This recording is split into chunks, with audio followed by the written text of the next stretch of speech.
कल हमने पाठ 2 का आधा भाग पढ़ा था, आज इससे आगे का समझेंगे। तुम तो काल हाँक जन लावा, बार बार मोई लाग बुलावा। अब यहाँ पर लक्ष्मण परशुराम से कह रहे हैं कि ऐसा लगता है कि तुम तो काल को बार बार मेरे लिए बुलाकर ला रहे हो, हाँक कर ला रहे हो, यानी बार बार बुला करके ला रहे हो। जैसे मेरे लिए मृत्यु को बार बार बुला करके ला रहे हो। सुनत लखन के बचन कठोरा, परसु सुधारी धरऊं कर घोरा। सुनत लखन के वचन कठोरा, लक्ष्मण के ऐसे कठोर वचनों को सुन करके परशुराम ने अपने भयंकर फरसे को संभाल लिया है। सुधारिया ने संभाल लेना, यानी हाथ में लेकर के तैयार होना।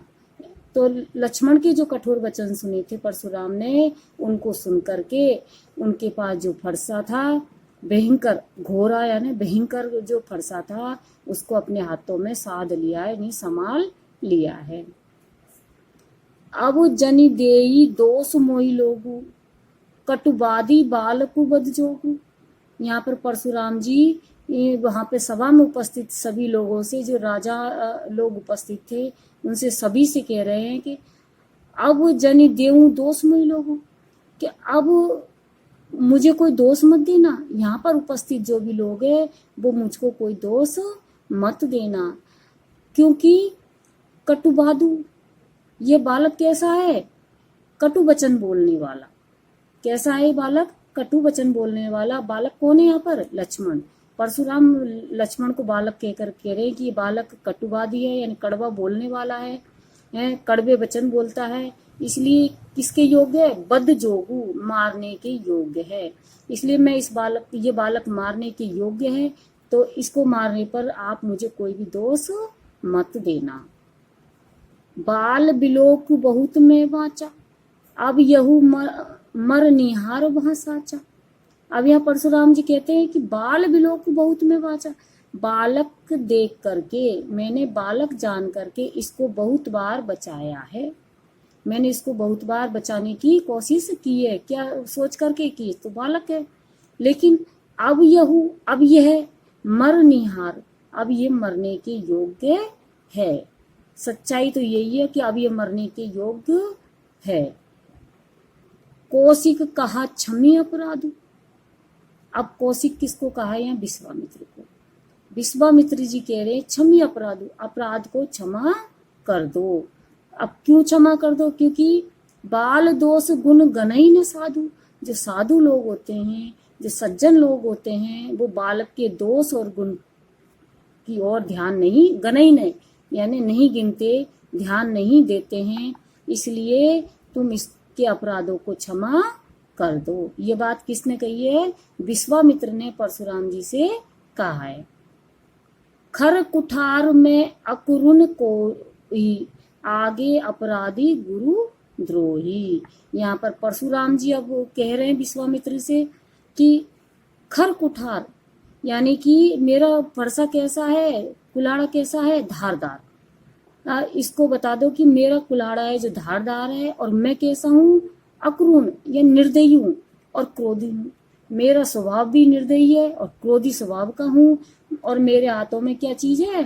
धारदार कुल्हाड़ा भी है। और क्या है? आगे अपराधी, मेरे आगे कौन है? अपराधी है। किस चीज का अपराधी? गुरुद्रोही, गुरु का अपमान करने वाला। मेरे सामने जो बालक खड़ा है वो गुरु का अपमान करने वाला अपराधी है। उत्तर देत छोड़ऊ बिन मारे। उत्तर देत, ये उत्तर पे उत्तर दिए जा रहा है, और मैं इसको बिना मारे ही छोड़ रहा हूँ। ये मुझे उत्तर पर उत्तर दे रहा है, फिर भी मैंने इसको बिना मारे छोड़ दिया है। क्यों? केवल कौशिक शील तुम्हारे। कौशिक विश्वामित्र जी, मैंने केवल तुम्हारे शील आचरण के कारण, यानी सद्व्यवहार के कारण ही मैंने इस बालक को बिना मारे छोड़ रखा है।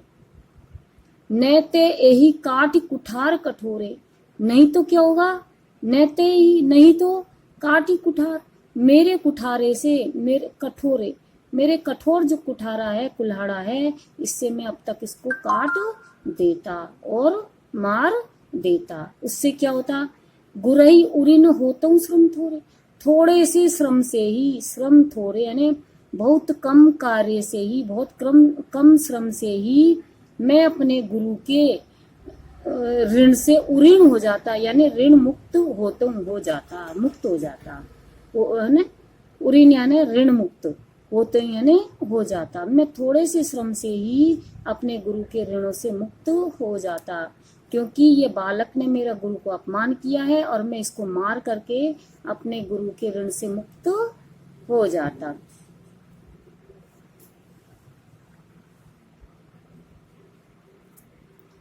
गादी सुनु कह हृदय असीम, मुनि ही हरिये सूज। अब देखो यहाँ गादी सुनु कौन है, गादी के पुत्र विश्वामित्र। गादी के पुत्र कौन है, विश्वामित्र जी के। क्या हृदय हंसी, हृदय में हंसी आ रही है उनको। अब जो विश्वामित्र जी है वो मनी मन में हंस करके कह रहे हैं, क्या कह रहे हैं, मुनि हरिये सूजू, कि मुनिवर को हराई हरा सूझ रहा है। हराई हरा यानी बहुत सरल लग रहा है। मुनिवर कौन है यहाँ, परशुराम जी। तो कह रहे परशुराम जी के बारे में कि परशुराम जी को यहाँ कैसा सूझ रहा है, हरा ही हरा, यानी बहुत सरल लग रहा है, इसको लक्ष्मण को मारना बहुत सरल लग रहा है। तो आए में खांड ने ऊख में, अजऊ ने बूझ बूझ, कि इस मुनिवर को अभी भी ये ज्ञान नहीं है, बूझ यानी ज्ञान नहीं है, अबूझ अज्ञानी है, इनको कुछ भी ज्ञान नहीं है अभी तक कि क्या है आए में खांड। ये कैसी खांड है, लोहे से बनी हुई, और नए ऊख में, ये गन्ने से बनी हुई खांड नहीं है, बल्कि ये लोहे से बनी हुई है। यानी कि लक्ष्मण को वो सरल मान रहे मारना, जबकि ये लक्ष्मण को मारना बिल्कुल भी सरल नहीं है। कहूँ लखन मुनि सील तुम्हारा, को नहीं जान विदित संसारा। कहूँ लखन, अब यहाँ पर लक्ष्मण कह रहे हैं कि हे मुनिवर, तुम तो सील हो, तुम तो तुम्हारा बहुत अच्छा व्यवहार है, अच्छे आचरण करने वाले हो, तुम तो सील है ना, अच्छे आचरण। तो लक्ष्मण कह रहे हैं किससे, परशुराम जी से, कि मुनिवर आपका तो आचरण बहुत अच्छा है। कौन नहीं जान विदित, कि इस संसार में कौन नहीं जानता, तुम्हारे आचरण के बारे में इस संसार में कौन नहीं जानता। माता पिता उऋण वहिनी के, तुम तो माता पिता के ऋण से मुक्त हो चुके हो। उऋण यानी ऋण से मुक्त, भयनी के अच्छी तरह से, निक यानी अच्छी तरह से, तुम माता पिता के ऋण से अच्छी तरह मुक्त हो चुके हो। गुरु ऋणु रहा सोच बड़ जी के, अब तो तुमको किसका सोच रह गया है, गुरु के ऋण का, कि अब तो तुम्हारे ऊपर केवल गुरु का ही ऋण रह गया है। सो जनु हमारे माथे काटा, सो इसलिए तुमने इस ऋण को हमारे माथे काट दिया है, यानी निकाल दिया है, हमारे सिर पर डाल रहे हो। दिन चली गए ब्याज बढ़वाड़ा, अब इस ऋण को निकले हुए बहुत सारे दिन हो गए, इसलिए इसका तो ब्याज बढ़ गया है। बाड़ा यानी बढ़ना, तुम्हारा इसका ब्याज बहुत ज्यादा बढ़ गया। किसका ब्याज, गुरु के ऋण का। अब आनिए व्यवहारिये बोली, अब तुम आनी यानी बुलाओ, व्यवहारी यानी हिसाब किताब करने वाले को, यानी कि अब तुम हिसाब किताब करने वाले को बुला लो। तुरंत देऊ में थैली खोली, मैं तुरंत ही उस ब्याज को चुका दूंगा अपनी थैली खोल करके। कौन से ब्याज की बात है यहाँ, कि गुरु के ऋण का जो ब्याज बढ़ गया है, उस ब्याज के हिसाब किताब के लिए तुम हिसाब किताब करने वाले को बुला लो, तो मैं थैली खोल करके उसका ब्याज चुका दूंगा। सुनी कटु बचन कुठार सुधारा, हाय हाय सब सवा पुकारा। ऐसे कठोर वचनों को, ऐसे कटु वचनों को सुन करके कुठार सुधारा, परशुराम जी ने अपने कुल्हाड़े को संभाल लिया है, हाथों में साध लिया है।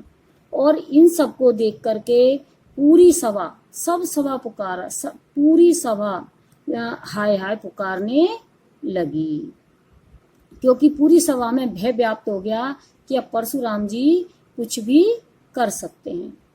भृगुवर परशु दिखावो मोई, हे भृगुवर, भृगुवर किसको कहा है यहाँ पे? परशुराम जी को, कि हे परशुराम जी तुम तो अपने फरसे को मुझे दिखा रहे हो।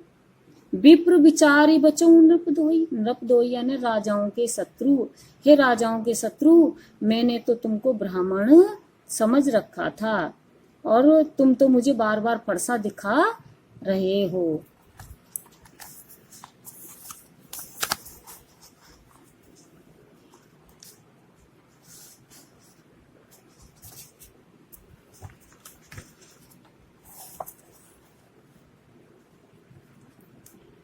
मिले न कभू सुबट रन गाड़े, द्विज देवता घर ही के बाड़े।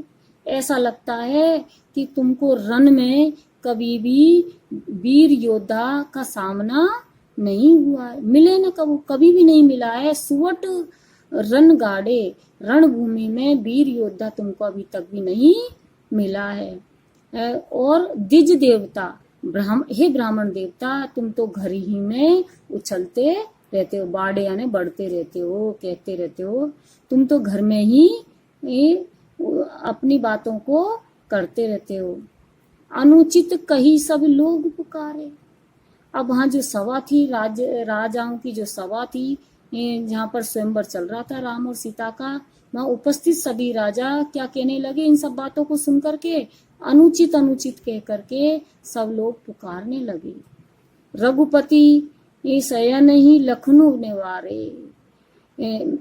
निवारे यानी मना करना।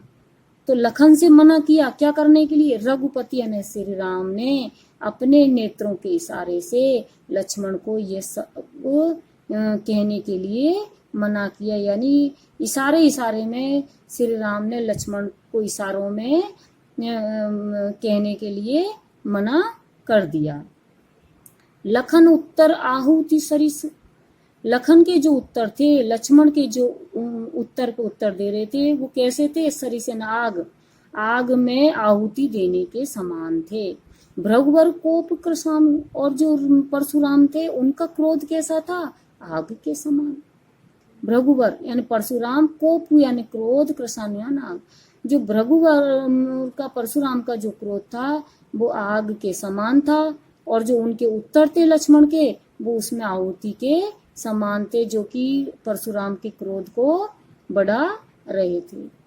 बढ़त देखी जल सम बचन, बोले रघुकुल बानु।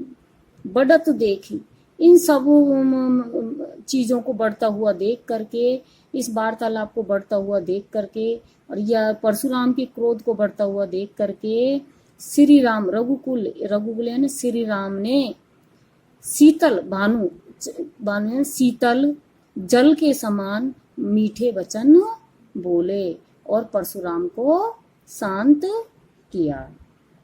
अब देखिए इनके प्रश्नों को तुमको करना है। थोड़े से प्रश्न बता देती हूँ मैं तुमको।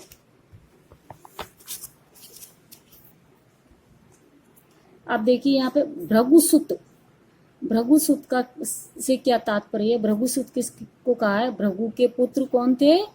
परशुराम। रघुकुल भानु की संज्ञा किसके लिए दी गई है यहाँ पर? राम को। किसके लिए दी गई है? राम के लिए दी गई है। और बाकी के प्रश्न मैं तुमको बाद में समझा करके पेपर बनाकर भेज दूंगी।